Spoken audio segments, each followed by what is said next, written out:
আমাদের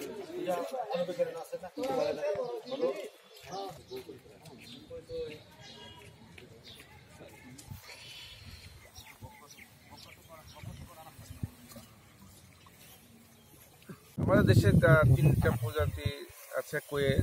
একটা হচ্ছে দেশি কই আমাদের, যেটা পিওর কই, দেশি কই। একটা হচ্ছে থাই কই, আর একটি হচ্ছে ভিয়েতনামি কই।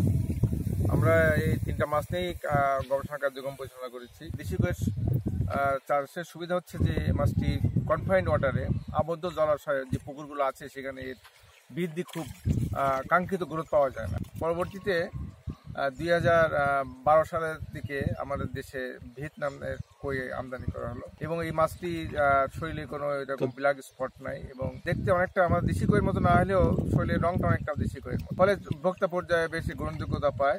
ভিয়েতনামি কই জাত উন্নয়নের কাজ শুরু করলাম এবং জেনেটিক সিলেকশন পদ্ধতিতে কই মাছ জাত উন্নয়ন করি, কার্যক্রম পরিচালনা করছি। এবং আমাদের কাছে এখন F2 জেনারেশন প্রজন্ম 2 আছে, যেটি প্রায় 7% নর্মাল ভিয়েতনামি কই থেকে প্রায় 7% হায়ার গ্রোথ হয়। পাশাপাশি আমরা দেশি কইয়ের স্ত্রী মাছের সাথে ভিয়েতনামি কইয়ের পুরুষ মাছের একটা আমরা ক্রসিং করি, ক্রসব্রিড করি এবং ইভেন যেন আমরা প্রডিউস করছি। আপনারা দেখছেন যে এটি বৃদ্ধির হার আমাদের দেশি কইয়ের তুলনায় অনেক ভালো। আমরা আশা করছি এই ক্রসব্রিড কইটি আমাদের ভোক্তাদের কাছে গ্রহণযোগ্যতা পাবে।